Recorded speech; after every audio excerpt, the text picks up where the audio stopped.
దేవునికి స్తోత్రం.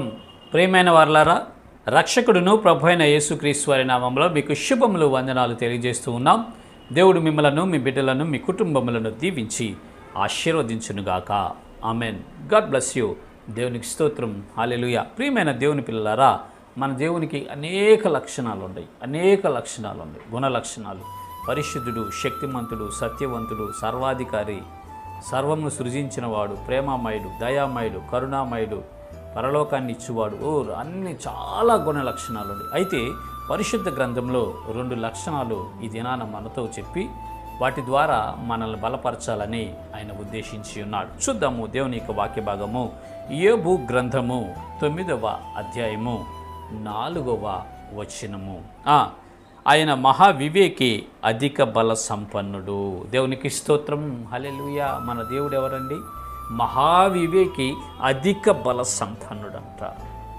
ప్రియమైనటువంటి ప్రజలరా, వివేకము కలిగినటువంటి మన దేవుడు మనకు వివేక జ్ఞానాన్ని ఇచ్చే శక్తి కలిగినటువంటి వాడు. ఒకవేళ నీకు జ్ఞానము లేదా, ఒకవేళ నీ కుటుంబంలో జ్ఞానము లేక ఎవరన్నా తక్కువ జ్ఞానముతో ఉండి ఇబ్బంది పడుతున్నారు, అయితే మీరు ప్రార్థన చేయండి. దేవుణ్ణి అడగండి, ప్రభువా నువ్వు మహావివేకివు కదా, ప్రభువా జ్ఞాన సంపన్నుడువు కదా, నాకును దయచేయండి, నా బిడ్డలకు దయచేయండి, నా కుటుంబమునకు జ్ఞానము దయచేయండి అడిగితే ఆయన అనుగ్రహిస్తాడని. అంత మాత్రమే కాదు, ఆయన అధిక బల సంపన్నుడు. దేవునికి స్తోత్రం. హల్లెలూయా. అధిక బల సంపన్నుడు అండి. మనలాంటి బలహీనమైనటువంటి సంఘటనలు ఆయనకు ఉండవు. అధిక బల సంపన్నుడు. ఆయన ఏదైనా చేయగలిగినటువంటి శక్తి కలిగినటువంటి దేవుడు. సృష్టిని స్తంభింప చేయగలడు, సృష్టిని శాసించగలడు, కాలములను మార్చగలడు, కాలములను సమయములను ఆయన వశమై ఉంటూ ఉన్నవి. ప్రియులారా, మన బలహీనతలలో మనకు బలాన్నిచ్చి నడిపించేవాడు మన దేవుడు, మన రక్షకుడైన యేసయ్య అండి. నువ్వు బలహీనపరచబడుతూ ఉన్నావా? పదే పదే బలహీనతల్లో ఉంటూ ఉన్నావా? జ్ఞానం లేని స్థితిలో నువ్వు ఉంటూ ఉన్నావా?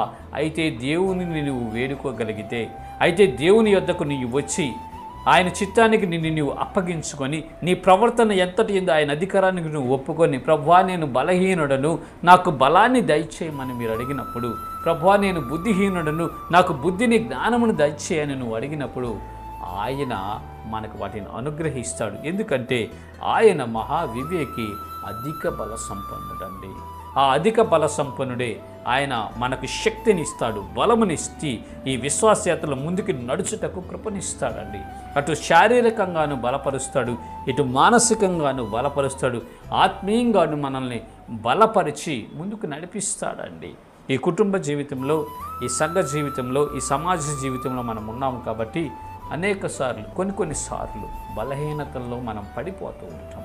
అలాంటి సందర్భాలలో మనము దేవుని సహాయాన్ని వేడుకోగలిగితే, మనము దేవునికి ప్రార్థన చేయగలిగితే ఆయన తన బలాన్నిచ్చి మనల్ని నిలబెడతాడు. ఎందుకంటే ఆయన అధిక బల సంపన్నుడు. దేవునికి స్తోత్రం. హల్లెలూయా. ఓ ప్రియమైన సహోదరి, సహోదరుడా, నువ్వు బలహీనతలో ఉన్నవా? ఈ దినము, ఈ క్షణం, ఇప్పుడే దేవునిని వేడుకో. అయ్యా, నువ్వు అధిక బల సంపన్నుడు కదా, నీ అధిక బలము చేత నన్ను నింపు ప్రభువా, నీ బలము చేత నాకు సహాయం చేయి ప్రభువా, నీ బలమును నాకు కలుగు చేయి ప్రభువా, నాకు ఈ బలహీనత నుంచి నన్ను విడిపించి బలపరిచి నిలబెట్టి ముందుకు నడిపించి నాకు విజయాన్ని అని నువ్వు హృదయపూర్వకంగా అడిగినట్లయితే ఆయన అధిక బల సంపన్నుడు. ఆయన బలాన్నిచ్చి నిన్ను నిలబెట్టి నడిపించి నీకు విజయాన్ని ఇస్తాడు, నిన్ను విజయ తీరాల్లో నడిపించి ఉజ్జీవింప చేస్తాడు. ఇట్టి కృప దేవుడు మనందరికీ కలుగు చేయనుగాక. ఆమెన్. God bless you. దేవునికి స్తోత్రం. హల్లెలూయా.